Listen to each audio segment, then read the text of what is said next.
Welcome back. हम बात कर रहे हैं 27वीं आईनी तरमीम की मंजूरी के बाद की अदलिया की सूरत हाल की, जिसमें इस्तीफों का सिलसिला जारी है। और ये जो इस्तीफे आए हैं इसके अंदर बड़े वाज़ेह तौर पर जजेस की जानिब से ये रिजर्वेशन दी गई है कि 27वीं आईनी तरमीम हमला है अदलिया पर, अदलिया की आज़ादी पर, अदलिया के आज़ादाना फैसलों पर और ख़ुद जजेस पर कि वो आज़ादाना फैसले इस प्लेटफॉर्म से अदलिया के नहीं कर सकते, उन पर प्रेशर होगा, दबाव होगा, ट्रांसफ़र का मामला होगा। उन्होंने अपनी ये तमाम की तमाम जो रिजर्वेशंस थी ये दी हैं चीफ जस्टिस ऑफ पाकिस्तान को। देखते हैं कि आगे क्या होता है, यह मामला किस रुख जाता है। सबसे पहले हमें ज्वाइन कर रहे हैं कानूनदान है, लॉ एक्सपर्ट आफ्ताब बाजवा साहब, उनसे हम बात करते हैं, उनको वेलकम करते हैं। अस्सलाम वालेकुम सर। जी वालेकुम सलाम। बहुत शुक्रिया शो में शिरकत करने का। सर, जजेस के इस्तीफे एक तरह से झंझोड़ रहे हैं अदलिया के पूरे सिस्टम को, कि सिस्टम जो पहले थोड़ा सा हिल रहा था, डगमगा रही थी उसकी नाव, अब वो बिल्कुल डूब रही है। अब अगर इसको कोई बचाएगा तो बड़ी ज़बरदस्त बात है, उसका सहरा उसके सर जाएगा। लेकिन आपको लग रहा है कि ऐसा होने वाला है? और इन इस्तीफों को आप किस तरह से देखते हैं सर? मेरी बहन, आर्टिकल 2A कॉन्स्टिट्यूशन का ये कहता है हर वो कानून जो कुरान और सुन्नत के मुनाफी होगा वो कानून नहीं होगा। ठीक। ये सारे का सारा 27वीं तरमीम जो है ये कुरान और सुन्नत के मुनाफी है।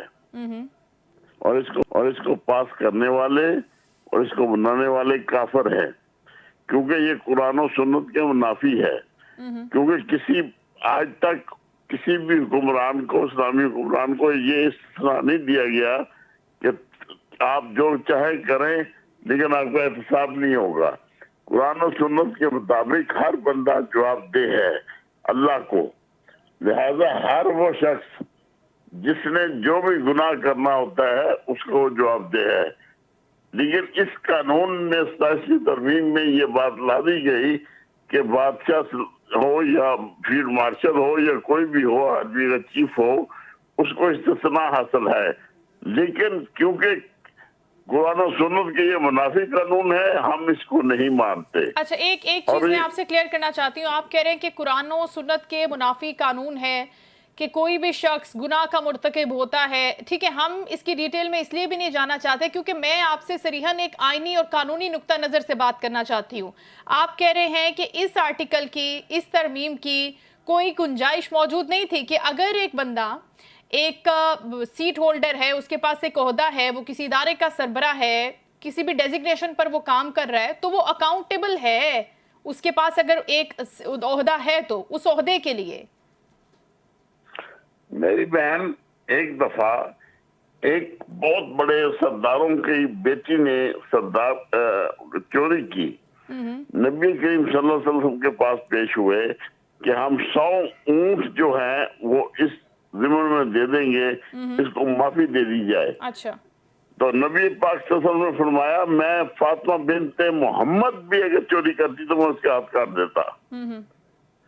इसी तरह एक दूसरा वाकया हजरत उमर रज़ी अल्लाह अन्हु का, कि एक को आपको एक कपड़ा मिला था, दूसरे कपड़े से आपने किस तरह ये कुर्ता बनाया। वो बादशाह सलामत थे, खुलफा राशिदीन में से थे, वो बहुत बड़ी सल्तनत के मालिक थे। उन्होंने कहा दूसरा कुर्ता मैंने अपने बेटे के कपड़े से बनाया है।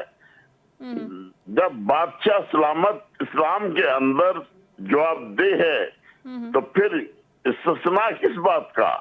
हर वो कानून जो कुरान और सुन्नत के मुनाफी होगा वो गैर कानूनी और गैर इस्लामी होगा, और उसको बनाने वाले भी काफिर हैं। ठीक है, आफ्ताब साहब, आपको बता दूं, सही इस्लाम के अंदर ऐसा वो कानून जो कुरान और सुन्नत के मुनाफी होगा उसको बनाने वाले भी काफिर हैं।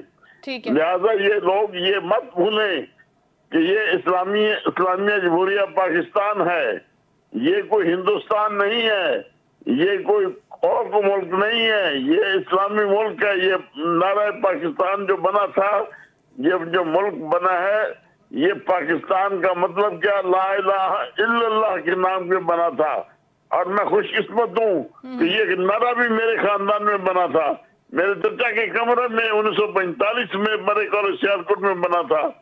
लिहाजा ऐसा वो कानून जो कुरान और सुन्नत के मुनाफी होगा वो सारे का सारा गैर कानूनी, गैर इस्लामी और गैर जो है उसकी कोई अहमियत नहीं होगी। लिहाजा इसको पास करने वाले भी काफिर हैं। मैं उलमाए दीन से ये बात कहूंगा कि इस उलमाए दीन बारे कह में चुके हैं अपनी सर, राय दें मुफ्ती तकी उस्मानी और साहब खुद कह चुके हैं सामने आए। सर ये और इस गुफ्तगू वक्त मुफ्ती मुल्क तकी को- उस्मानी साहब कर चुके हैं। बाजवा साहब, लास्टली सिर्फ आपसे ये जानना है कि तहरीक कोई चलाएगी अदलिया इसके खिलाफ, आईनी तरमीम के खिलाफ कोई ऐसा इरादा रखती है, कोई ऐसी खबरें हैं, कोई ऐसी डिस्कशन चल रही है सर? जी बिल्कुल, हमारा एक इजलास हो चुका है आज। हम बुकला जो रहनुमा है, अली अहमद खुद, इत्तेजाज हसन, मनीर मलिक ठीक। और तमाम जितने रहनुमा जिन्होंने 2007 में तारीख चलाई थी, वो सब इकट्ठे हैं। हम इंशाल्लाह 2-3 दिन के अंदर अपना नया अमल वाजे कर देंगे ठीक। और हम हुकूमत के खिलाफ निकलेंगे। ठीक और है। जिस तरह हमने 2007 में मुशर्रफ को शिकस्त दी थी, हम इन लोगों को भी शिकस्त देंगे। ठीक है, ये प्लानिंग इंशाअल्लाह है, ये मुल्क प्लानिंग है इस्लामिया अदलिया की। जमहूरिया पाकिस्तान ठीक के है। नाम से है और ये इस्लामिया जमहूरिया पाकिस्तान ही रहेगा। हम इसको कुफरस्तान नहीं बनने देंगे बिल्कुल इन ठीक, लोगों के आपका पॉइंट हाथों। ऑफ व्यू आ गया। आफ्ताब बाजवा साहब, बहुत शुक्रिया आपकी कीमती राय का। और उनका यही कहना था कि अभी अदलिया की जानिब से बहुत जल्द एक तहरीक का ऐलान किया जाएगा, 2 से 3 दिन में वाज़ेह हो जाएगा। यहाँ पर वक्त हुआ शॉर्ट ब्रेक का, स्टे विद अस।